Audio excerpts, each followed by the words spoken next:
Yo cuando viví la muerte de mi hijo, si yo me hubiera podido sentar cara a cara con la muerte, le hubiera dicho, oye, por favor, que viva él. Pero es que la muerte en este sentido es tiránica, ¿no? Pero por otro lado es democrática, porque no se escapa nadie. Tú eres doctor en filosofía, doctor en teología, doctor en pedagogía. Yo en historia del arte, sí, hice los 4 doctorados. Yo siempre vivo cada día como un don, porque no habrá más oportunidad. Si uno tiene la felicidad dentro de sí, ve el mundo distinto, irradiamos lo que tenemos dentro. Y lo que tenemos que preguntarnos es cómo estamos en nuestros adentros, ¿no? Me gustaría que hablases del concepto tecnocapitalismo nihilista. Un sistema que no llena o colma las expectativas de felicidad del ser humano, ¿no? Depresiones, suicidios. Es decir, si usted le convierte en un esclavo de un sistema, producir y consumir, ¿qué tipo de vida es esta? Podemos hacer muchas actividades. ¿Por qué solo estas? Y solo estas tienen valor. Hoy hay una cultura del exceso. Exceso de consumo, exceso de objetos. Oiga, con menos se puede vivir. ¿Por qué me siento vacío? Bueno, porque no tienes un proyecto de vida y te arrastras de lunes a viernes y lo que esperas el viernes es irte.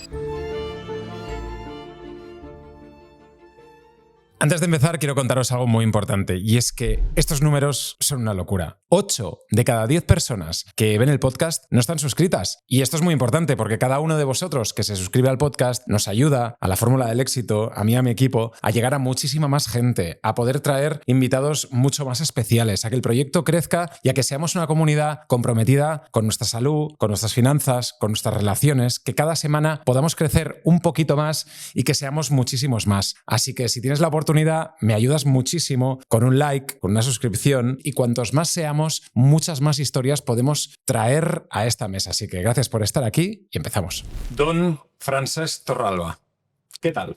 Bien, aquí estamos. Con mucho calor.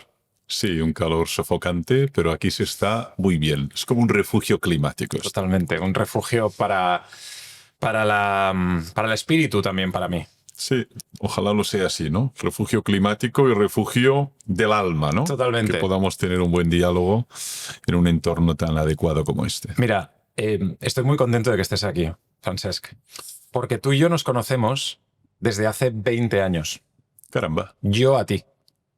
Yo fui alumno tuyo en cuarto de carrera y fue un honor que fueras mi profesor. Bueno, hombre, gracias. La verdad es que son 32 años enseñando y durante estos años, pues naturalmente hemos sumado muchísimos alumnos. Y no solo en comunicación, también en psicología, también en filosofía. Y a una cierta edad te encuentras exalumnos en aeropuertos, en centros comerciales, en podcast, y eso siempre es un gozo, porque significa que os habéis abierto camino, habéis desarrollado vuestro proyecto, y es lo mejor que le puede pasar a un profesor, que los alumnos desarrollen su proyecto vital. Es lo mejor que le puede pasar a un profesor. Yo creo que un maestro, un profesor, un guía, un mentor, alguien que te inspira, alguien que te informa, alguien que te abre puertas y ventanas de la mente, ¿no? En tu caso, eso es lo que tú has producido a muchísimos estudiantes, yo me incluyo. Cuando alguien te dice que después de 20 años sigue recordando tus clases, entiendo que es algo fantástico. Y te quiero preguntar, ¿es el propósito de tu vida? Sí. A ver, yo descubrí que mi vocación era enseñar y enseñar a pensar, que son cosas muy distintas, ¿no? Y eso lo descubrí a los 18 años. Tuve un profesor de filosofía extraordinario que en mí activó esta vocación y pensé que yo podía hacer algo similar. Y estudié para ello, me formé, desarrollé distintos doctorados y tuve la suerte de poder entrar en una universidad y enseñar. Y la verdad es que me han pasado estos 32 años que no me he dado cuenta. Y me doy cuenta que estoy llegando próximamente a la jubilación, pero tengo la misma ilusión. Es decir, yo espero que venga el mes de septiembre. Tengo ganas de ver el aula llena, con chavales de 18 años, con muchas inquietudes, y tengo ganas de transmitirles lo que he aprendido. Y no me canso de hacer eso. Hay profesores que se cansan, que se hastían, que de algún modo hacen una especie de lectura nostálgica del tiempo. Antes sí que eran alumnos, antes sí que venían. Yo la verdad es que lo disfruto mucho y observo que cada generación tiene sus tendencias, sus lenguajes, sus tatuajes, sus inquietudes, pero eso también nos rejuvenece, ¿no? Porque tú siempre eres el mismo, pero ellos van cambiando, ¿no? Y bueno, tú te vas envejeciendo y ellos siempre tienen 18 años, ¿no? Siempre Y está eso la es energía. fantástico, ¿no? Claro. Eso es fantástico. Francesc, hoy hablaremos de muchas cosas. Hablaremos de la vida, hablaremos de la muerte y hablaremos del tiempo. Mm. El tiempo que para mí es algo que básicamente es lo único que tenemos Mm. y que en tu caso lo has aprovechado muy bien. Tú eres doctor en filosofía, doctor en teología, doctor en pedagogía. Y en historia del arte. Sí, sí, hice los 4 doctorados. ¿De dónde sacas el tiempo? Bueno, es una cuestión, de verdad lo digo, ¿eh? De selección, de discernimiento, de entrega. Y bueno, pues yo no toco el violín, yo no toco el piano, yo tengo muy pocas habilidades manuales, ¿no? Entonces focalizas, ¿eh? Lo que es verdad es que para desarrollar bien una actividad se requiere constancia, disciplina, y si la disfrutas, no te das cuenta y quedas absorto. Y eso es lo que a mí me pasa pues, al leer textos de filosofía, al escribir, al explicar. Naturalmente que llega un momento que te cansas y por eso es necesaria la pausa, por eso es necesario el fin de semana, el verano, ¿no? Y recuperar la energía. Pero es una dedicación muy atenta a algo y además he tenido un gran apoyo. Y eso también es imprescindible decirlo. Yo sin mi esposa no podría haber hecho lo que he hecho. Mi esposa ha sido y es una cómplice extraordinaria de mis aventuras intelectuales, ¿no? Siempre lo agradezco públicamente porque sin este entorno es muy difícil, ¿no? Y más con 5 hijos. Por lo tanto, hay una actividad laboral, pero hay también enormes necesidades familiares, ¿no? Y esa complicidad me ha permitido poderme dedicar al estudio, a la investigación y probablemente he sido muy ausente en determinadas tareas donde mi esposa ha cubierto esas ausencias. Francesc, me gustaría hablar directamente de eso. ¿Crees que la receta para la felicidad es encontrar ese propósito donde haga parecer que el tiempo no existe? Bueno, hay como 3 elementos en la felicidad. Es un tema, vaya, central en la filosofía, ¿no? Aristóteles le llamaba eudaimonía, que significa un buen ánimo, ¿no? Un buen estado interior, ¿no? Un primer eje de la felicidad, en efecto, es tener un propósito. Un propósito, un fin que te llene, que te colme. Para uno será la música, para otro será el deporte, para otros serán sus nietos, para otros será enseñar, pero tener un propósito, una motivación. Este es un elemento clave. Otro elemento clave es tener vínculos de calidad. Yo creo que no hay felicidad si uno está solo, aislado y además en una soledad no buscada, ¿no? Es decir, tener vínculos de calidad, amistades, vínculos con los que puedes contar, esto es un ingrediente clave en la felicidad. De hecho, hay una relación muy íntima entre filia, que es amistad, y eudaimonía, que es felicidad, ¿no? Aristóteles lo dice, difícilmente puedes ser feliz en el mundo sin amigos, ¿no? Sin la filia, ¿no? Y luego está una estabilidad mínima a nivel de confort material, ¿no? No lo podemos esto olvidar. Es decir, si tú no sabes si vas a comer mañana, no sabes dónde vas a dormir, no sabes si tendrás trabajo, esa inestabilidad de tipo material, pues no cabe duda de que eso nos genera angustia, nos genera desazón. Y para mí la felicidad se sostiene sobre este trípode. Pero no es solo confort, es una base que te permita tener una cierta estabilidad, que hoy muchos no tienen, cuidado, es vínculos de calidad, muchas personas que tienen vínculos tóxicos, humillantes, vínculos que hieren, que destrozan al ser humano, y luego un propósito. Pero solo un propósito, sin esa estabilidad y sin ese vínculo de calidad, para mí es una amistad, es una felicidad mutilada, ¿no? Para mí es un trípode, es una trinidad de elementos. Y esa felicidad, Francesc, pasa primero por buscarla dentro y después que sea expansiva hacia afuera. Es decir, el concepto de conócete a ti mismo, entiende lo que necesitas y luego sal a buscarlo. Sí, fíjate que hay una frase de Wittgenstein, que es un autor impresionante, ¿no? En el Tractatus. Tú me descubriste. Bueno, lo en tus celebro, ¿no? clases Porque es un autor que tengo muy ética. presente, ¿no? Y además escribió muy poco, prácticamente una obra de 90 años, de 90 páginas, que es el Tractatus Lógico-Filosófico 1921. Y allí hay una frase que dice: el mundo del hombre feliz es diferente del mundo del hombre desgraciado. Y es verdad. Si uno tiene la felicidad dentro de sí, porque se encuentra bien consigo mismo, porque tiene un propósito noble en la vida, ve el mundo distinto de aquel que experimenta tristeza, desgracia, desesperación. Aunque ambos estén en el mismo banco, en el mismo parque y en la misma hora, no ven el mismo parque, porque proyectas lo que tienes dentro, ¿no?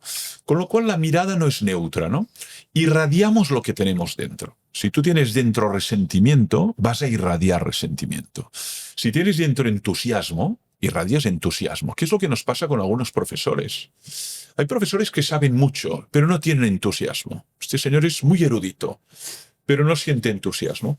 Y hay profesores que se entusiasman con la materia, que se apasionan, que incluso lloran cuando leen una poesía y los alumnos se quedan a decir, bueno, pero a esta persona, ¿qué le pasa? Pues que está entusiasmado con Lorca, con Alberti, con Manrique, con Miguel Martí Pol, con Espriu, ¿no? Y el alumno se da cuenta de eso, porque uno irradia lo que tiene, ¿no? Entonces, si tú dentro estás oscuro, vas a irradiar oscuridad. Si tienes luz, vas a irradiar luz. Y lo que tenemos que preguntarnos es, naturalmente, cómo estamos en nuestros adentros, ¿no? Y aquí es la clave, ¿no? Entonces hay personas que irradian luz y dices, ostras, qué bien he estado con esta persona, cuánto he aprendido. Me transmite unas, decimos, vibraciones, ¿no? Una energía, ¿no? Un estado de ánimo muy positivo, ¿no? Quiero seguir estando con esa persona. En cambio, de los agujeros negros tratamos de huir, porque claro, porque nos absorben, nos amargan, nos generan resentimiento, culpabilidad, y ya tenemos bastante en la vida de todo esto. Francesc, tú eres un pensador, eres un estudioso, eres alguien que ha tenido la suerte de poder dedicar toda una vida al estudio y a beber de los grandes clásicos. ¿Por qué nos hacemos tantas preguntas? ¿Por qué nos hacemos siempre las mismas preguntas? ¿Y por qué no obtenemos nunca respuestas? Bueno, a ver, porque nuestra capacidad interrogativa es muy superior a nuestra capacidad de respuestas. Es decir, ya lo vemos en el niño, ¿no? El niño se hace muchas preguntas, es un pequeño filósofo, ¿no? ¿Y por qué ha muerto el abuelo? Bueno, pues porque tenía cáncer. ¿Y por qué tenemos cáncer? Bueno, pues que el cuerpo se desordena y aparecen enfermedades. ¿Y por qué enfermamos? Bueno, porque estamos hechos así. ¿Y por qué estamos hechos así? Pues no lo sé. Es decir, el niño va preguntando y al final el adulto queda como atrincherado, que hemos tenido hijos pequeños, y al final dices, I don't know, no tengo ni idea, ¿no? Es decir, llegas a la conclusión que no sabes. Entonces, la capacidad interrogativa es mucho más, pero mucho más potente que nuestra capacidad de dar respuestas. Aún así, el progreso del conocimiento, de la ciencia, de la investigación, sí que nos ofrece respuestas. Y respuestas que, desde el punto de vista científico, ya no nos preguntamos más, ¿no? ¿Cuál es la composición del agua? Pues mire, es H2O. 2 átomos de hidrógeno y 1 de oxígeno. Se acabó el tema.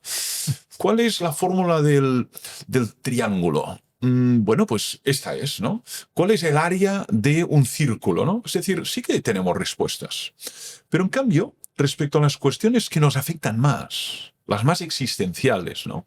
¿Qué puedo esperar después de la muerte? Si hay Dios o no, soy libre o no, qué significa ser feliz, qué hacer con la culpa, por qué estoy en el mundo. A estas no tenemos respuestas concluyentes. Lo que hay es un gran mostrario de respuestas, como un abanico, ¿no? Algunas más verosímiles, otras más convincentes, unas más razonables, pero no tenemos una demostración matemática, como la teoría, pues qué sé yo, de los gases nobles, como la ley de la gravitación universal, como la ley de la relatividad. No lo podemos matematizar eso. Es decir, no hay una fórmula matemática sobre el sentido de la vida. Lo que hay son vías, caminos, ¿no? Y las personas que nos han precedido nos transmiten sus hallazgos. Dicen, hombre, yo lo que me hace feliz ha sido esto y te lo doy en herencia. tú indaga, ¿no? Y esas máximas de los grandes filósofos nos iluminan. Son como luces en el camino. Y por eso es tan clave, tan determinante leer a los clásicos, porque son como orientaciones, funcionan como brújulas, ¿eh? Brújulas morales, brújulas espirituales, brújulas emocionales, ¿no? Nos ofrecen un camino, luego tú tienes que determinar el tuyo, ¿no? Y eso nos genera angustia, pero eso es ser libre, eso es ser libre. Vamos a por un tema que tú acabas de decir, que es la angustia. La angustia del tiempo, del tempus fugit, del ver que empezar a vivir es empezar a morir, del ver que el juego que tienes con tu hijo va a terminar, del ver que mi proyecto, que es este podcast ahora, está vibrando, está arriba, pero se va a acabar. ¿Cómo lidio con esta angustia? A ver, es el verso tan conocido de Santa Teresa de Jesús en una poesía fantástica que es Elogio de la Paciencia, ¿no? Fíjate qué verso. Todo se pasa, todo. La alegría, la tristeza, el duelo, el drama, el éxito, la juventud, la belleza, todo se pasa, ¿no? O sea, nada permanece, que esta es una máxima budista, nada permanece. Todo fluye, también está en Heráclito, ¿no? Es lo que pasa, estas conexiones entre sabios y sabias de culturas distintas, de tierras y lenguas distintas, pero que llegan a la misma sabiduría perenne, ¿no? Todo pasa, todo fluye, Todo pasa. nada permanece, exactamente, ¿no? Esto es algo que tenemos que asumir. Entonces, claro, cuando uno lo asume, se da cuenta que si eso es así, tiene que pensar muy a fondo qué es lo que va a hacer con este tiempo, ¿no? Porque no es un tiempo ilimitado y además es irreversible. Yo no puedo regresar a mi infancia ni a mi adolescencia, simplemente he entrado en una etapa que se llama madurez y luego vendrá otra, si tengo años por delante, que es la vejez. Y luego se acabó. No vuelves a la infancia, no vuelves a la juventud. Es decir, el círculo se para, ¿no? Entonces esto te obliga mucho a pensar, bueno, ¿qué voy a hacer con este tiempo? Y el tiempo es un don intangible. No es algo que hemos comprado, que compramos en una tienda, que además es independiente de tu voluntad, ¿no? Hay personas que querrían vivir más y mueren a los 25 años. Y hay personas que hace tiempo que dicen, bueno, yo ya me querría ir, pero todavía estoy aquí, ¿no? Wow. Y van pasando los días y están vegetando, porque lo que quieren es irse, porque están hartos de vivir. Hablamos de una expresión que para mí da mucho que pensar, que es cansancio vital. Personas que se han cansado de vivir. Que eso para mí es, ojo, no solo personas mayores, adolescentes, jóvenes, adultos, ¿no?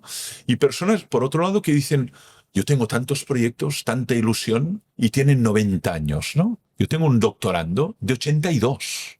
Wow. Un señor de 82 años que empieza una tesis sobre Kierkegaard. Dices, pero bueno, usted es un ejemplo para los jóvenes, ¿no? Dice, bueno, tengo un proyecto, me interesa, y estos años que viviré, que no sé cuántos, pues quiero dedicarlos al estudio de este filósofo danés que no he podido estudiar porque he trabajado en una entidad bancaria, he hecho la carrera de mayor y ahora me apasiona leer estos textos. Digo, hombre, esto es fantástico, ¿no? O sea, el tema de que todo fluye nos obliga mucho a detenernos, hacer una pausa y a pensar bien, ¿qué voy a hacer con este tiempo? Que no sé cuánto tengo por delante. Lo que sí que sé es que, sea mucho, sea poco, terminará, ¿eh? Porque todo pasa. O como dice Santa Teresa, todo se pasa, ¿no? Incluso aquello más extraordinario, ¿no? A veces querríamos inmortalizar un instante, ¿no? Dice, esta cena que no pase, esta relación que tengo con esta persona que no pase, este paisaje que estoy viendo que no pase, pero también pasa, ¿eh? El instante es fugaz, ¿no? Y querríamos hacerlo inmortal, ¿no? Y otros, gracias a Dios, pasan muy rápido. Dices, claro, qué bien que haya pasado, porque ese dolor era muy punzante, ¿no? Y afortunadamente esa inyección, ese analgésico me ha liberado, ¿no? Pero caramba, estos 30 minutos han sido un suplicio, ¿no? Por lo tanto, todo depende de lo que hagas con el tiempo. ¿Y es importante que pase para darle sentido Sí. a lo que no pasa o a lo que podría haber pasado también? Sí. En efecto, ¿no? Fíjate, cuando hay restricciones de agua porque hay una sequía, hemos pasado una sequía muy larga aquí en Cataluña, ¿no? Entonces, cuidado. hay que utilizarla bien, hay poca, solo para usos adecuados, etc. Damos valor cuando hay poco, siempre. Cuando hay poco de algo le damos mucho valor. Bueno, el tiempo vital, aunque sea 100 años, es muy poco. Mucho más que la Edad Media, naturalmente, pero es poco. Entonces, le tienes que dar valor. Las personas que les diagnostican una enfermedad terminal, dicen, usted tiene 6 meses, pero 8 meses quizá. La probabilidad dice esto. Caramba. Esa persona dice, ojo, tengo que pensar bien qué conversaciones quiero tener, dónde quiero ir, qué quiero visitar, a quién tengo que pedir perdón, qué debo agradecer, porque me queda muy poco. Wow. Y si no lo hago durante este tiempo, ya no habrá posibilidad. Entonces esto introduce seriedad. Kierkegaard lo dice muy bien, ¿no? La muerte introduce seriedad. Y seriedad significa que te das cuenta que esto no es un juego, que estamos aquí y es el país de jauja y puedo constantemente reiterar, volver. No, no, no, no, no, no, no, no, no. Llegará un momento que no estarás. Llega un momento que la persona que quieres no estará. Por lo tanto, cuidado. Piensa bien qué haces con ella, qué le dices, porque no habrá más oportunidad. Séneca ya lo dice a Lucilio en una carta. No pospongas. Posponer es, ya lo haré. Ya habrá ocasión. Cuidado. ¿Estarás tú? No lo sabes. ¿Estará la persona a quien quieres comunicarle ese mensaje? Tampoco lo sabes. Joder. Y si estará en circunstancias de entenderte. Mi madre sufre un Alzheimer hace 5 años. Me pongo delante de ella y no me reconoce. Es como una escultura, ¿no? Ni siquiera hace un gesto facial, ¿no? Ayer la fui a visitar por la tarde, ¿no? Bueno, si yo antes de ese estado no le hubiera comunicado mi gratitud, mi afecto, mi estima por todo lo que hizo por mí, ahora tengo la sensación que estoy delante de una figura y que su alma ha volado. Es como un cuerpo inexpresivo. Está viva porque hace unas funciones orgánicas, pero mi madre ya no está. Se ha ido, ¿no? Entonces, ¿qué aprendes cuando ves que el tiempo es limitado? Que no puedes posponer, que tienes que dedicarlo a eso que merece la pena, aquello que realmente tiene valor, que no lo puedes dilapidar en estupideces, en personas que no merecen la pena, en lecturas que son estúpidas, en conversaciones que no aportan nada. Y gran parte de nuestra vida la dilapidamos en este tipo de conversaciones, en este tipo de situaciones, ¿no? Yo creo que en la medida que te das cuenta de que el tiempo fluye y además es irreversible, introduce seriedad en tu vida. Yo creo, Francesc, que nadie, en su sano juicio, cogería un billete de 50 euros y lo quemaría, pero no tenemos ese pensamiento cogiendo un iPad o lo que fuera, viendo TikTok y quemando esos segundos, quemando esos minutos, ¿no? Tuve la suerte, y lo he contado muchas veces en el podcast, de hacer una entrevista a Richard Branson. Richard Branson, magnate, un hombre que ha creado Virgin, un hombre que quiere ir a Marte, que quiere ser recordado, ¿no? Por los anales de la historia como el primer hombre que colonizó otro planeta. Me pude sentar con él y le dije, si usted mañana pudiese pisar Marte o mañana tener 30 años, ¿qué elegiría? Y él me cogió por aquí y me dijo, hijo, yo te daba todos mis cohetes, te daba todas mis islas para cambiarme por ti mañana, y no sé si tienes 30 o 40. Pero es eso, ¿no? ¿Cuánto estaría dispuesto a pagar este hombre para tener un mes más de vida al día de su muerte, ¿no? Sí, este es el tema, ¿no? Porque es un hombre vital, es un hombre con proyectos, es un hombre con ilusiones y, bueno, el tiempo vital depende de muchos factores, ¿no? Naturalmente el estilo de vida, la Claro. cultura, el aire que respiras, los vínculos, ¿no? Pero al final hay el azar, hay lo inevitable, ¿no? Y a veces uno desearía vivir más, pero la muerte irrumpe como un tirano y se lleva a la persona que más quieres, ¿no? Y en ocasiones pasa lo siguiente, ¿no? Que esa persona está sufriendo una barbaridad y que no muere, y que la muerte para ella sería una liberación. Para ella y para los que le rodean, porque la ven sufrir, ¿no? Entonces aquí es que, claro, no podemos anticipar nuestro futuro, ¿no? Yo siempre vivo cada día como un don, como un regalo. como algo que no he merecido, ¿no? Wow. Y como una ocasión. Dices, bueno, empieza un día. Bueno, esto es una ocasión, algo que me ha sido regalado. Vale, ¿qué hago con este día? ¿Eh? Porque igual es mi último día, no lo sé. Pero en cualquier caso, ¿qué hago con este día? ¿No? ¿Cómo lo ocupo? Fíjate que a veces lo ocupamos con múltiples actividades para huir del vacío. El vacío es una experiencia muy transversal, ¿no? Y una forma de escapar del vacío es o bien muchas actividades o bien la evasión. Pero el vacío hay que enfrentarle, ¿no? ¿Por qué me siento vacío? Bueno, porque no tienes un proyecto de vida, porque tu vida no te colma, porque simplemente haces algo que no tiene que ver con tu vocación más íntima, con tu anhelo más íntimo, y te arrastras de lunes a viernes, y lo que esperas el viernes es irte, desaparecer del mundo. Así viven muchas personas, que el viernes es el gran día de la liberación, ¿no? Huir, ¿no? ¿Por qué? Porque de lunes a viernes es una condena, ¿no? Yo esto no lo quiero para nadie. Pero para muchas personas es así, ¿no? En cambio, cuando tú te das cuenta del carácter, por un lado, tan sumamente frágil del tiempo, y por otro lado, que no tienes ningún tipo de garantías de su longevidad, dices, bueno, empieza un día, es una oportunidad, es una ocasión, ¿no? ¿Para qué? Para mil cosas, ¿no? Para aprender, para enseñar, para consolar, para amar, para curar, para ser amado, para aprender, para mil actividades que te llenan, ¿no? Yo creo que si uno empieza así el día, lo empieza muy distinto, ¿no? Es decir, un día más, madre mía, hasta el viernes, lo que tardaremos, hasta el mes de agosto, bueno, 11 meses más por delante, ¿no?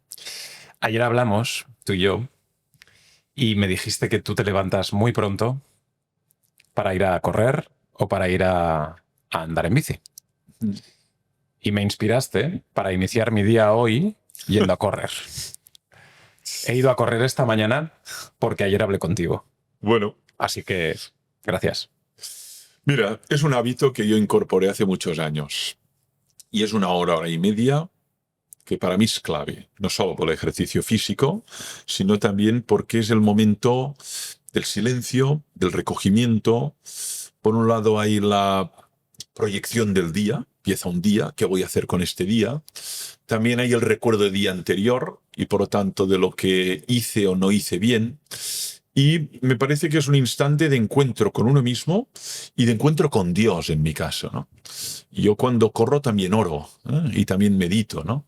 Para orar no es necesario estar en un convento, en una iglesia, en una basílica o en una ermita, ¿no? Uno puede orar nadando, puede orar en el campo o puede orar simplemente por el bosque, ¿no? Y para mí es el momento clave, ¿no? Luego ya viene toda la secuencia. Usted tiene una clase en las 8, una reunión de departamento a las 10, una defensa de tesis doctoral a las 12, una comida de trabajo a las 2, un podcast a las 4:30. Todo ya viene con una secuencia, ¿no? Pero me parece que es el momento reflexivo. Es la pausa, ¿eh? Y la pausa es clave para detenerse, mirar hacia pasado y mirar hacia adelante y gozar de ese momento, ¿eh? Y además en muchas ocasiones, cuando salgo a correr, es cuando nace el día. Y nunca nace igual. Si Dios voy a un sitio elevado, aquí en Barcelona pues tenemos la suerte de la Serra de Collserola, ¿no? Que nos permite elevarnos un poco, y nunca nace igual, ¿eh? Un día el cielo es rojizo, otro día pues es gris, otro día es azul, ¿no? Y dices, bueno, un día más, aquí estoy. ¿Hasta cuándo? No tengo ni idea, pero de momento estoy aquí, ¿no? Y lo agradezco. Qué maravilla. Qué imagen más potente y gracias por regalárnosla. Me gustaría hablar de tu encuentro con Dios. ¿Cuál es tu relación con Dios?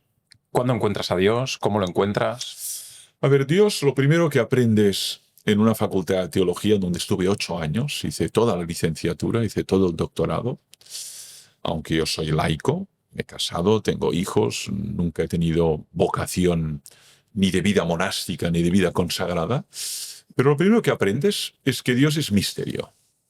Y misterio es aquello oculto, indescifrable, aquello que no podemos poner en una ecuación, aquellos que no sabemos exactamente qué es, más bien sabemos lo que no es, ¿no? De Dios sabemos más lo que no es que lo que es, ¿no? Y por lo tanto, lo primero que aprendes es mucha cautela, ¿no? Y, bueno, me estoy como sumergiendo en un misterio que me trasciende, ¿no? Y que de algún modo no puedo tematizar, no puedo explicar con conceptos, con números, con fórmulas, ¿no? Lo que pasa es que yo parto de una idea de un Dios que se ha revelado, ¿eh? Y que ha comunicado un mensaje, ¿no? Y eso es lo que llamamos su palabra, ¿no? Y aquí es donde hay ya un posible camino, ¿no? Dice, bueno, pues Dios se define como amor, caramba, ¿eh? O Dios se define como comunidad de personas, ¿no?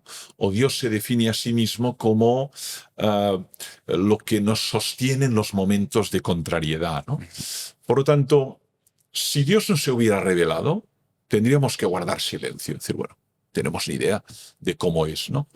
Pero yo sí que creo que Dios no ha querido permanecer en silencio, sino que se ha mostrado, se ha revelado, ha dicho algo de sí mismo, ha dicho algo de nosotros, ha dicho algo del mundo y de lo que podemos esperar.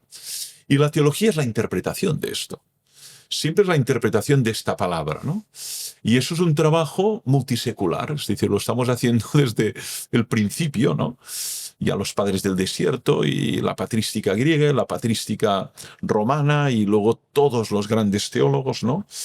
Entonces es una relación personal, pero siempre marcada por ese misterio, ¿no? Es decir, no puedes predecir lo que quiere Dios de ti, y sobre todo es un encuentro que se produce en lo más íntimo de la persona, ¿no? Yo a Dios no lo encuentro fuera, sino que lo encuentro en lo más íntimo de mí mismo. Y eso también lo decía San Agustín. No salgas fuera, ve hacia adentro, porque dentro habita la verdad. Esto es San Agustín en estado puro. Dios te ayuda a pasar malos momentos, a lidiar con tragedias de tu vida.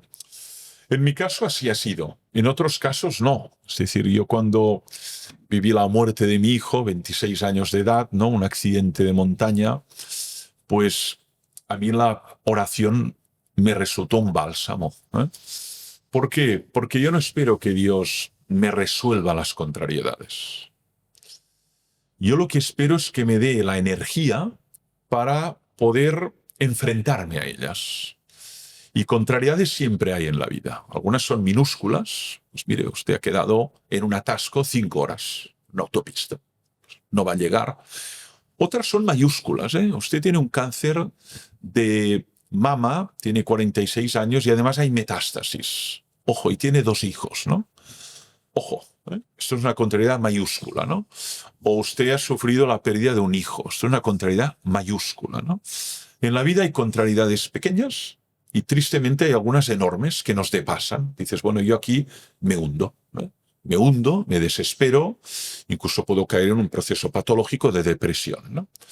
Entonces la oración, para mí, no es tanto pedirle a Dios que me quite las piedras en el camino, sino que me dé la fuerza, la energía, el sostenimiento para enfrentarme a esas situaciones que ni yo buscaba, ni naturalmente deseaba Dios, pero que se han presentado, ¿eh?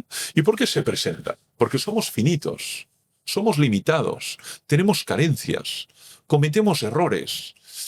Y los cometemos nosotros nos equivocamos, ¿no? Usted no se puso el cinturón, usted no se puso el casco, usted se equivocó de camino. Cometemos errores. Yeah. Y estos errores no los podemos imputar a Dios, son errores nuestros, ¿eh? Por nuestra fragilidad mental, por nuestra aceleración, nuestra temeridad, etcétera, ¿no? Entonces, claro, yo lo que me ha ayudado es la oración y luego la promesa de una vida plena. Esta palabra que te decía promete una vida plena, que no sabemos cómo será, la imaginamos, pero no la podemos describir como ese vaso, y eso naturalmente da una esperanza, ¿eh? Es evidente, cuando uno cree que se encontrará con su padre que falleció, que se encontrará con su hijo que falleció, y que habrá una plenitud y un estado de armonía absoluta, ¿no? Hombre, eso da esperanza. Es muy distinto que te digan, mira, usted va a morir, se va a desintegrar y de usted no va a quedar nada. Pero nada, ¿eh? Una generación se va a acordar, quizá 2. Si ha escrito un libro, igual le leerán después, pero nada más. Bueno, esto genera mucha inquietud, ¿no? Pero muchas personas enfrentan la muerte así, ¿no? A mí la fe me da esperanza, pero naturalmente no tengo pruebas científicas. Es una apuesta, es un acto de confianza en una palabra que ha sido dicha y que algunos se la creen y otros consideran que es un cuento de hadas. Hablemos de la muerte, Francesc, porque antes te agradezco que nos hayas compartido una vivencia íntima tuya con tu madre. Quiero también yo compartir una de mi padre. Mi padre tiene Parkinson y está en un proceso también degenerativo en el que también estamos viendo la muerte cara a cara. Y eso, cuando lo ves, lo notas, no sé cómo describirlo, ¿no? Y seguro que tú me ayudas, pero notar la muerte alrededor es, en tu caso, por desgracia, con tu hijo, tú lo viviste como un hachazo. Sí, Y sí fue. No hubo preparación, fue así. Fue algo... Ostra. En mi caso lo estamos viviendo, ¿no? Que es otra... Bueno, en tu caso puede haber un proceso de preparación, puede haber un proceso de acompañamiento. Hay formas de pacificar este proceso en la medida que esta persona pueda expresar pues, sus deseos, sus voluntades, pueda sentirse acompañada, en este caso tu padre, ¿no? Incluso de alivio. Claro, claro. Ya está. Claro. Incluso de alivio, sí señor, ¿no? Porque hay muertes que vienen precedidas por sufrimiento, desgaste, dolor, ¿no? Y al final es un alivio, es decir, bueno, ya descansa en paz, ¿no? Y hay muertes, en cambio, que fue mi caso, que vienen de una manera abrupta, traumática, ¿no? Completamente inesperada, en plena juventud, con 1000 proyectos, y eso lo que genera es indignación, rabia, cólera, ¿no? No era el momento. Claro. La reacción inmediata, desde el punto de vista emocional, he hablado con muchos padres, pero con muchos, a lo largo de este año y medio, a raíz del libro que publiqué, No hay palabras, ¿no? Muchos lo han leído y luego me lo han comentado y me han querido venir a visitar. Y la experiencia que de manera más común se genera frente a la muerte de un hijo en plena juventud, pues es la cólera, es la indignación, es la rabia, decir, no era el momento. Tenía planes, tenía proyectos, tenía una novia, tenía ilusiones. Entonces aquí el proceso está como llegar a asumir, aceptarlo y vivir una felicidad imperfecta, porque la felicidad perfecta está fuera de nuestro horizonte, pero sí una felicidad imperfecta, ¿no? En el caso de acompañar a una persona que es tu padre, aquí naturalmente también hay un desgarro, la presencia inquietante de la muerte está ahí, ¿no? Al acecho, pero si hay un proceso donde el dolor se puede paliar, donde esta persona puede despedirse, donde esta persona puede pacificarse, desarrollar sus voluntades, cerrar el círculo. A veces hay temas pendientes. Antes de morirme querría pedir perdón, necesitaría reconciliarme, resulta que me gustaría ver este paisaje, me gustaría escuchar Bach, querría que me leyeras una parábola o un salmo, ¿no? Todo lo que pueda ayudarle a vivir este proceso de la manera más pacífica, ¿no? Y sobre todo evitando el dolor. El dolor es terrible y todo lo que pueda ser reducir ese dolor, aunque acelerara el proceso de morir, yo creo que esto, además de legítimo y de ético, es un bien para esa persona, ¿no? Entonces, las muertes son distintas como las vidas, ¿no? Pero lo que nos resulta difícil es aceptar el proceso final, ¿no? Y cuando la muerte irrumpe, nos hacemos preguntas, sobre todo cuando es la muerte de un ser querido. La muerte de un ser anónimo, cada día mueren personas, en Barcelona, en Madrid, en Milán, en París, ¿no? Y cada día nacen personas. Pero no nos afecta, ni siquiera se acelera el ritmo cardíaco. Seguimos con nuestras rutinas, ¿no? Porque es la muerte anónima, ¿no? El problema está cuando se produce la muerte de alguien significativo. Tu padre, tu madre, tu esposa, tu hijo, tristemente, tu hermano. Caramba. Aquí se produce lo que llamamos una situación límite, ¿no? Te das cuenta que la vida va en serio. Te das cuenta que va en serio. Que no es un juego, que esto no es jauja y que puede entrar por algún intersticio en cualquier momento. Totalmente. Y cuando pasa eso dices, ojo, ojo, ¿eh? Ojo, ojo, que esto no es un juego. Tú hablas de que eso te da la visión de ser frágil y de ser de uniformidad de todo el mundo. Sí, De, sí, señor. ok, es que todos estamos en lo Sí. mismo. Aquí no se escapa nadie. Es aquello de Jorge Manrique en las coplas por la muerte de su padre, ¿no? Que lo describió de una manera fantástica, ¿no? Pues esto. Los ríos van al mar y allí van todos, los chicos, los medianos y los grandes, y el mar es el morir, ¿no? Tanto el río puede ser más longevo, más ancho, más caudaloso, pero al final, al mar. Y allí se funden.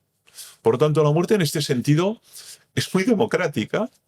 Curiosamente y paradójicamente es muy tiránica, ¿no? Porque no negocia. Si yo hubiera podido negociar, le hubiera dicho, oye, me voy yo, mi hijo que viva. Ostras. Tiene 26 años, yo tenía 56, ahora ya tengo 58, ¿no?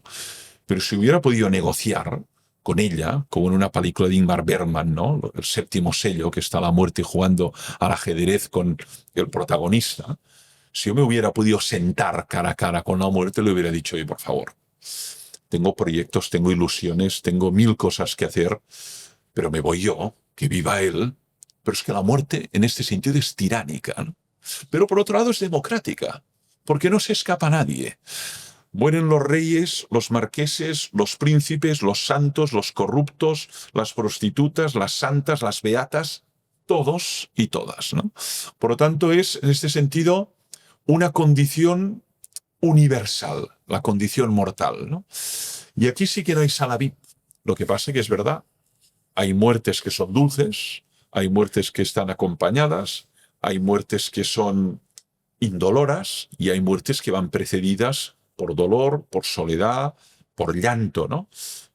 La forma de morir es distinta, como la forma de vivir, pero el hecho de dejar de ser es constitutivamente humano. ¿Cuál sería, como doctor en filosofía que eres, una filosofía que nos ayude a vivir mejor? No sé qué textos podríamos aferrarnos, leer. Tú hablas de los clásicos, ¿no? Leer a Marco Aurelio. Por ejemplo. A ver, yo tengo una gran devoción por los estoicos, ¿eh? Los estoicos ahora están muy de moda, porque vivimos en contextos de incertidumbre, de aceleración, de crisis global, y el estoicismo ha suscitado un gran interés, ¿no? Epicteto, Marco Aurelio, Séneca, que ya he citado, ¿no? Nuestro Séneca de Córdoba, ¿no? Es decir, el estoico, ¿cuál es su aspiración? Conseguir lo que denominan la tranquilidad del alma. Los latinos hablaban de la tranquilitas anime, ¿no? La tranquilidad del alma. Y eso como conseguirlo en un contexto donde todo es inestable, no sé si tendré trabajo, no sé si podré pagar la hipoteca, no sé si mi pareja me va a aguantar 2 años más. ¿Cómo voy a mantener la tranquilidad del alma si todo se conmueve, ¿no? Es aquello del centro de gravedad, ¿no? Entonces, los estoicos nos dan pautas. Porque para los estoicos la filosofía no es algo que tenga que enseñarse en el aula, sino que es una praxis espiritual que nos tiene que ayudar a vivir mejor, a vivir en paz, a vivir de manera independiente, autónoma, con una cierta apatía, ¿no? No en el sentido de desinterés por el otro, sino como de tranquilidad anímica, ¿no? Por ejemplo, te pondré una máxima que reproduce Schopenhauer en El arte de ser feliz en 50 reglas, ¿no? Allí creo que es en la regla número 5, dice, si quieres ser feliz, lucha contra la envidia. Caramba. Porque no hay nadie envidioso que sea feliz. Es verdad. Y esa es una máxima que vale para ahora, para el siglo XIX y para el siglo XXI. Schopenhauer murió, fíjate, en 1860, ¿no? Pero da igual, la máxima es verdad. Donde hay envidia no hay felicidad. Bueno, pues lucha contra la envidia, ¿no? Totalmente. O no pospongas, ¿no? Esto ya lo dice Séneca, no pospongas, ¿no? O de nada en exceso, ¿no? Fíjate hoy, ¿no? Hoy hay una cultura del exceso. Exceso de información, exceso de consumo, exceso de objetos. Oiga, con menos se puede vivir. Si lleva una vida austera, una vida sobria, una vida modesta, vivirá mejor. caminará mejor, no cargará tanto, no tendrá tantas preocupaciones, ¿no? Entonces los estoicos lo vieron muy claro. Y a mí me interesa mucho. Y esa alianza entre estoicismo y cristianismo, para mí es una fórmula que es perennemente válida, ¿no? Y ambos me iluminan mucho y en muchos de mis textos me refiero a este tipo de autores. Memento mori, ¿no? Sí, señor. Y recuerda que tienes que morir, ¿no? Esto tenlo muy presente, ¿eh? No te olvides. Es el despertarse esto. Fíjate que Heráclito distingue en un aforismo el mundo de los que están dormidos y el mundo de los que están despiertos. Hay dos tipos de perfiles humanos. Los que están dormidos viven, pero no viven, porque dejan pasar el tiempo, vegetan, y luego los que están despiertos. ¿Y qué te despierta? La muerte de un ser querido. Esto te despierta. Y dices, ojo, ojo, ojo, que esto va en serio, ¿no? Por lo tanto, se produce como un momento de lucidez, de visión, ¿no? Ves claramente cuál es tu situación en el mundo y te das cuenta de la caducidad, del paso del tiempo, de que eso también va para ti, no solo para los demás, va también para ti, ¿no? Con lo cual hay una especie de autoconciencia, de lucidez, ¿no? Y yo creo que eso es clave. Y yo lo que me propongo es, muchas veces, activar esta conciencia en el aula. No tanto que repitan lo que yo he aprendido, sino que pueda generar ese movimiento de lucidez. Oye, despiértate, ¿eh? Tienes una vida, ¿qué vas a hacer con ella? Como psicólogo, como comunicador, como filósofo, ¿no? ¿Qué vas a hacer con ella, no? ¿A qué vas a dedicar tu inteligencia, tu energía vital, ¿no? Hablemos de Kierkegaard. Porque tú, Francesc, cuéntame tu historia con Kierkegaard.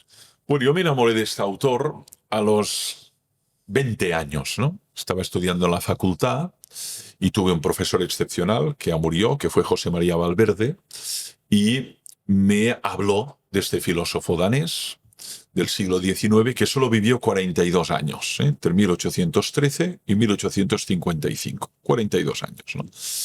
Y me suscitó mucho el interés por una obra, que es la más conocida, que es el concepto de la angustia, justamente, año 1844, ¿no?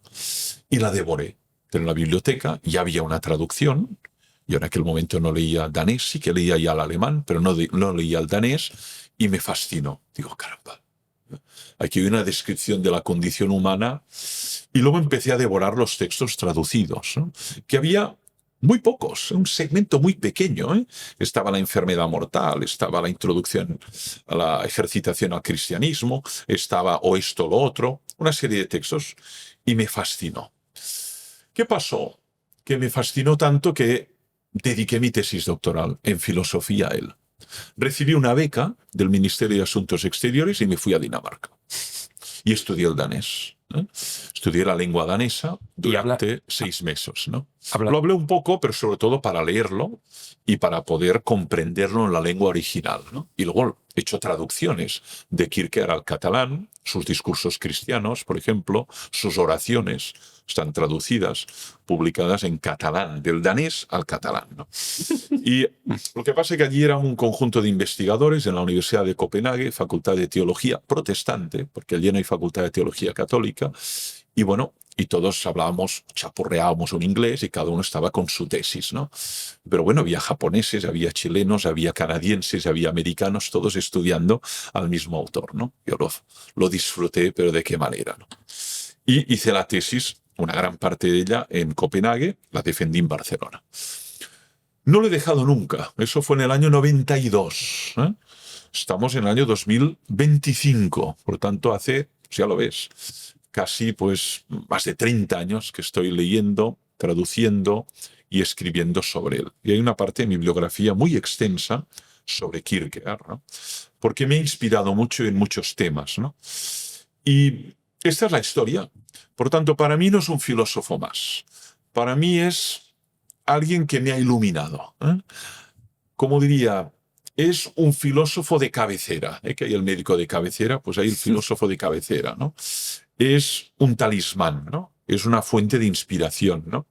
Y cuando regreso a sus textos siempre encuentro elementos nuevos, que es lo que pasa con los clásicos, ¿no? Que siempre dices, madre mía, cómo lo vio y tenía 40 años, ¿no? O tenía 38, ¿no? Bueno, hay filósofos muy, esto no, prematuros, ¿no? Que a los 30 años te escriben una obra que tú no harás ni a los 90, ¿no? Claro. Porque esto es la genialidad, y esto lo vemos en el arte, en la pintura, lo vemos en la escultura, lo vemos en la arquitectura. Gaudí tenía 30 años, cuando le encargaron la Sagrada Familia. Qué barbaridad. 30 años, ¿no? Esto fue exactamente en 1882. Gaudí había nacido en el 52. Tenía 30 años, ¿no? Cuando le encargan el proyecto monumental de la Sagrada Familia, ¿no? Y tenemos cada día miles de japoneses, miles de americanos, miles de canadienses, de europeos, delante de la Sagrada Familia, que es el foco principal de interés de la ciudad de Barcelona, ¿no? Y él tenía 30 años, ¿no? Bueno, hay genios, afortunadamente hay genios en la vida, ¿no?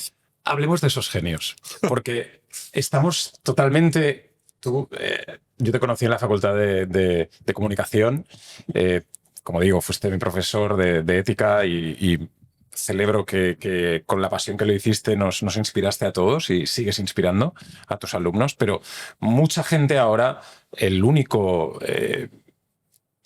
única atención, ¿no?, que tiene está puesta aquí. Me gustaría que tú me hablases de esos genios. ¿Qué tenemos que leer, escuchar, ver? Y desde un punto de vista de nutrir nuestra Sí. cabeza. Bueno, en Háblame de efecto, Bach, háblame en efecto, ¿no? Es decir, a ver, hay genios afortunadamente en todas las disciplinas, ¿no? Yo conozco una diminuta disciplina, pero tenemos genios en la poesía, en la pintura, en la escultura, en la arquitectura, ahora hablaba de Gaudí, o genios en filosofía, en teología y en poesía, ¿no? O sea, en todos los géneros literarios y no literarios o artes hay la genialidad. Dices, bueno, este ha roto el tiempo, es un acontecimiento, hay un antes y un después, ¿no? En filosofía, que es mi campo, ¿no? Pues yo creo que hay algunos genios que nos siguen inspirando, ¿no? ¿Qué sé? En el mundo griego, ¿no? Pues Platón. Platón es un genio. Y toda la filosofía occidental, decía Whitehead, son notas a pie de página de los diálogos de Platón, ¿no? San Agustín es un gran genio.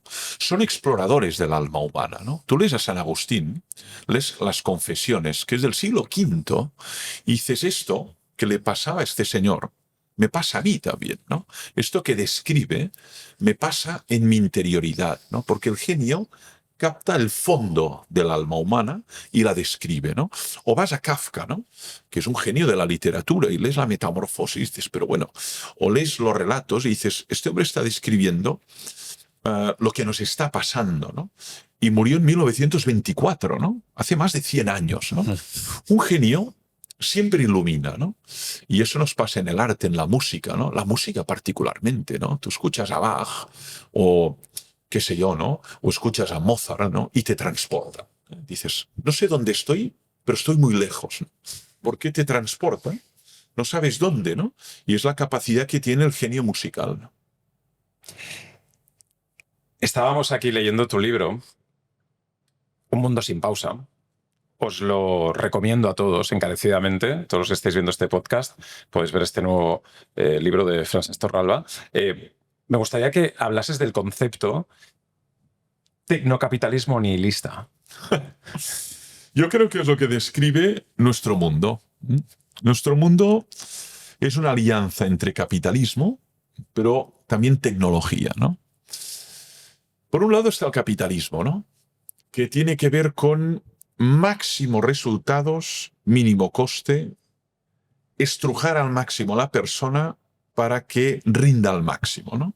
Y eso lo vemos como una lógica muy extendida, ¿no? Okay. Y por otro lado está la tecnología, ¿no? Y esta composición muchas veces lo que genera son formas de alienación muy fuertes, ¿no?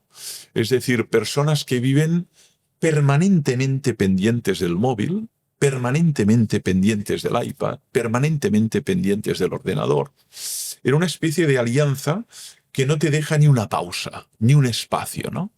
Y cuando se produce la pausa, lo que hay es la experiencia del vacío. Dices, bueno, ¿y ahora qué hago? Porque me genera una sensación de vacío, ¿no? Y ese vacío es sintomático, de tal modo que tienes que taparlo otra vez, ¿no? Entonces, nihilista es nada. Nihilista viene de la palabra latina nihil, que es nada, ¿no?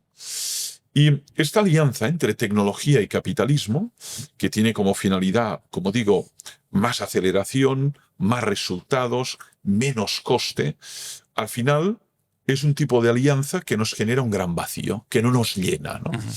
Y eso es lo que denomino el tecnocapitalismo nihilista, ¿no? Es decir, una forma de vida, una forma de organización, un sistema que no llena o colma las expectativas de felicidad del ser humano, ¿no?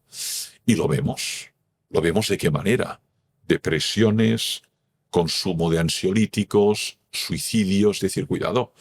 Cada 20 segundos hay un suicidio en el mundo según la OMS.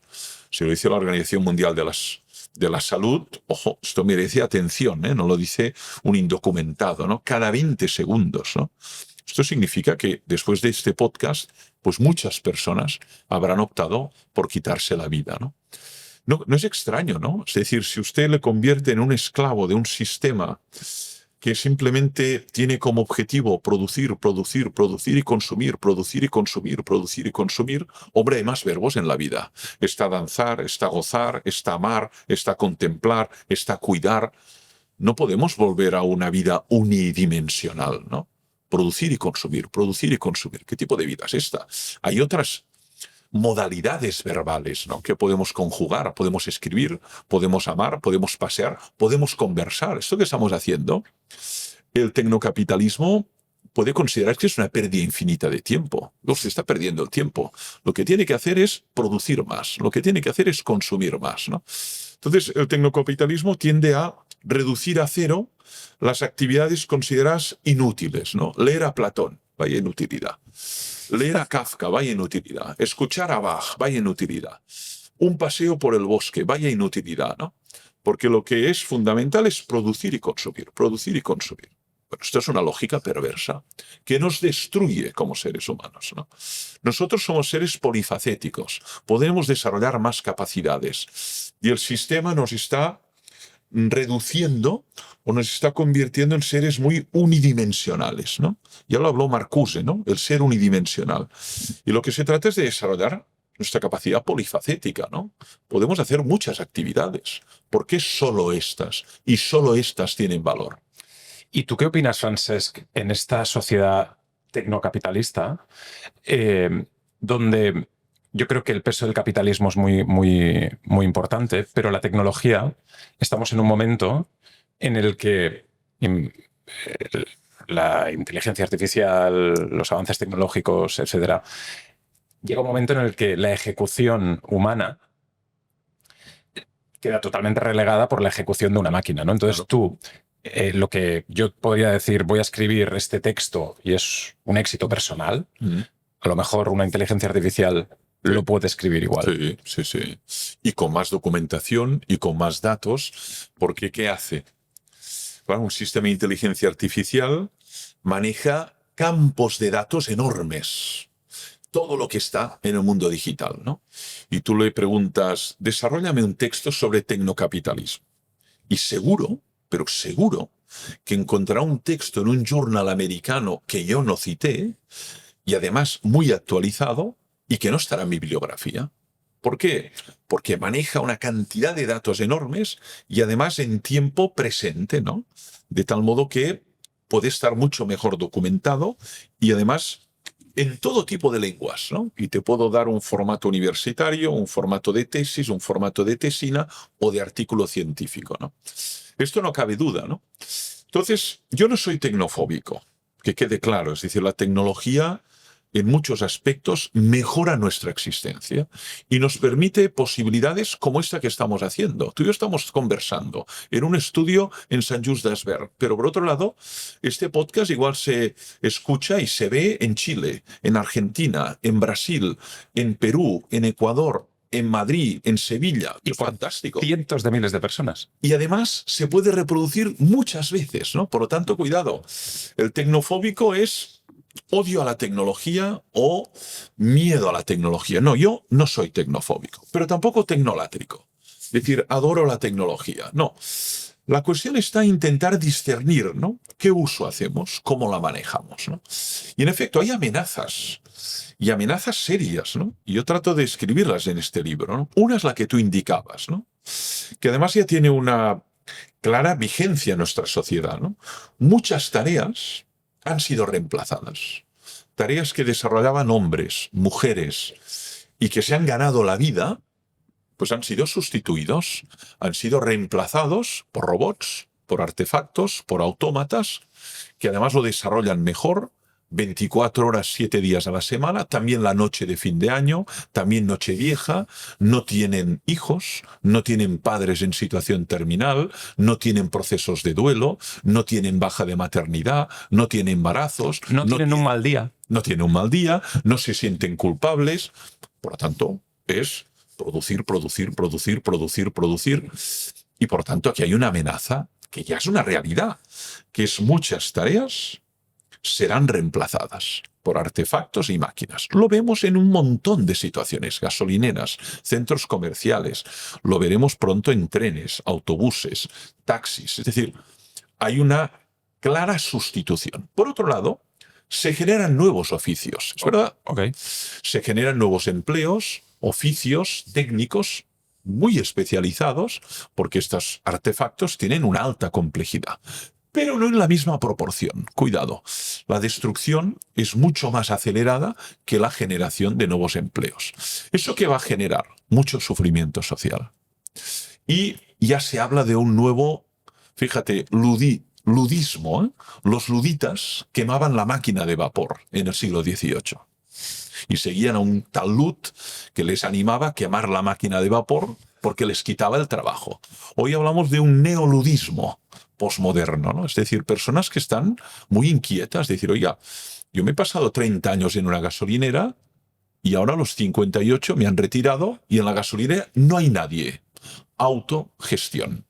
Artefactos, usted paga con el móvil o paga con la tarjeta, do it yourself, ¿no? Se lo pone usted mismo y aire.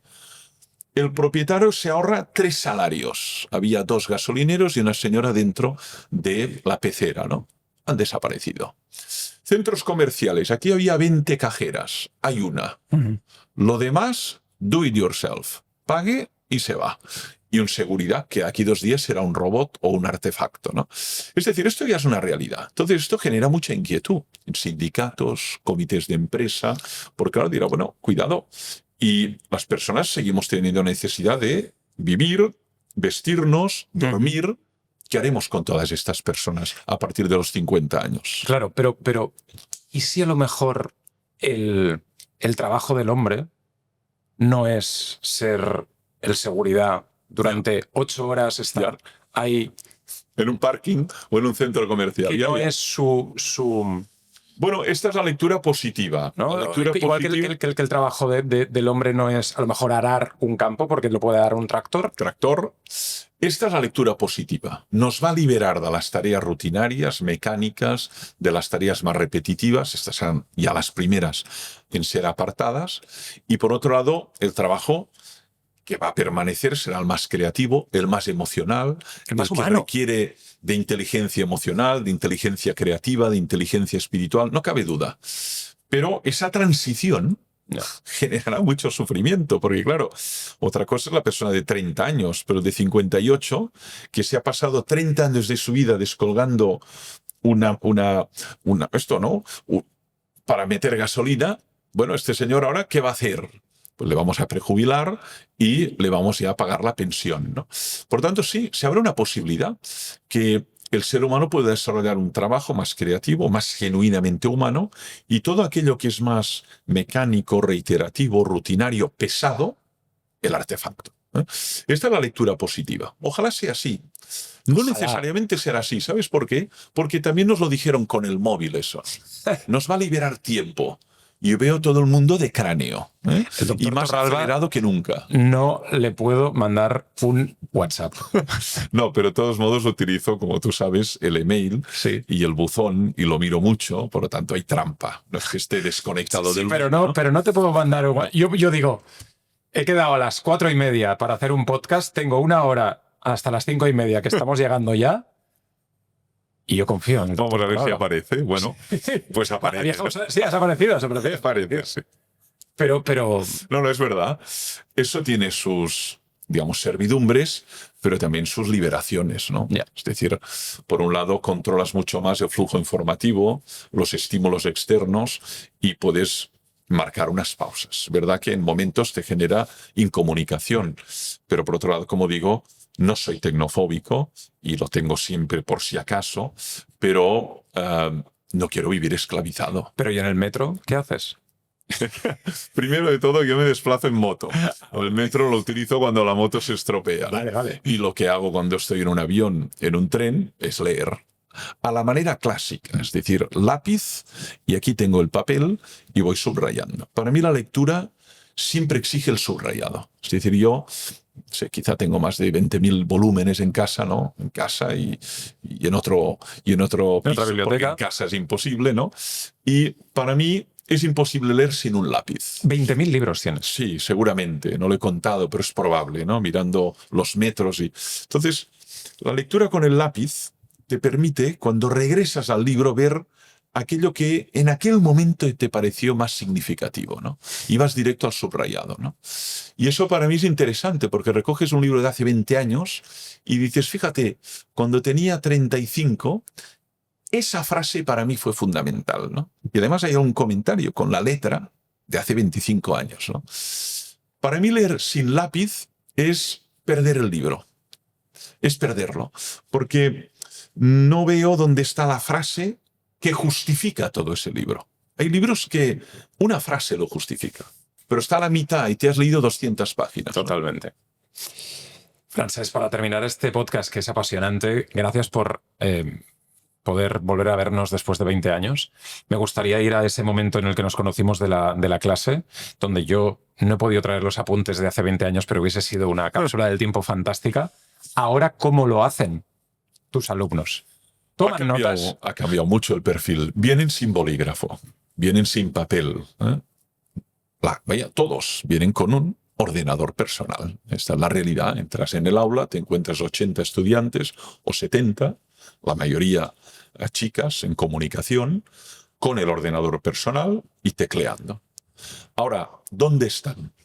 ¿Tienes ni idea? Si tú no paseas por el pasillo, si no haces un poco de show de actor, pues pueden estar muy lejos. Uy, tanto. Mirando un concierto de Lady Gaga, whatsappeando con una alumna que hace un Erasmus en Bruselas, o simplemente, qué sé yo, consultando una página web o un podcast que les interese, ¿no? Y tú hablando del imperativo categórico de Kant, ¿no? Este es un tema, ¿eh? Este es un tema, ¿eh? El imperativo categórico de Kant. Bueno, entonces... El eterno retorno de Nietzsche. Sí. Todas estas cosas que tú me enseñaste. Entonces esto, para nosotros es un desafío. Algunos profesores lo viven muy mal y prohíben los artefactos porque generan dispersión. Otros te obliga a ser mucho más, pero mucho más convincente y mucho más expresivo. Por tanto, hay mucho desgaste. Es decir, no te puedes quedar sentado allí en la tribuna y echando un monólogo, ¿no? Te obliga a caminar mucho, interaccionar para mantener la atención. Pero es un combate. Yo le llamo el combate contra la dispersión, ¿eh? Que lo vivimos todos los profesores. En instituto no, porque ahora lo han prohibido. Antes estaban ahí los móviles, ¿no? Pero en la universidad no podemos prohibir eso. Claro. Y por lo tanto es el combate contra la dispersión, ¿no? Ahora, si lo consigues, se genera un vínculo que puede durar toda la vida. Es decir, bueno, yo fui allí sin muchas expectativas, pero caramba, empezó a interesarme y cerré el ordenador y digo, ahora esto quiero atenderlo. Pero tienes que ganártelos cada año. No sirve lo del año anterior. El mes de septiembre tienes que bajar a la arena como un gladiador y empezar de nuevo. El tiempo es un don, no un mérito, ni el resultado de una conquista, tampoco el premio a un esfuerzo. Un mundo sin pausa, Francesc Torralba, gracias por venir. Gracias a ti por este reencuentro. Ha sido fantástico y me gustaría volver a verte en una facultad, en una clase. Te has invitado. Mis clases son abiertas y permeables. Yo digo a los alumnos, si quieren invitar a su novia, a su novio, incluso a su suegra o a su madre, que venga. Pero o su abuela. pero este podcast, si llega mucha gente, vas a tener un problema. Ya lo sé, ya. Puede pasar. Y entonces el aula es limitada, ¿no? Y tenemos que, naturalmente, contemplar el espacio y el orden, ¿no? Pero hasta el día de hoy nunca me ha pasado. Sí que alguna alumna ha dicho, hombre, yo querría que viniera mi abuela, Qué bien. porque vivo con ella en Barcelona y creo que le va a interesar la ética. Y viene una abuela con el bolso allí sentadita, muy Sí, atenta. con un papel y un boli, ¿no? Y esa sí que viene con un papel y un boli. Y además te regala una caja de bombones a final de curso. Es fantástico. Francesc Torralba, gracias por venir. Gracias a ti. Gracias.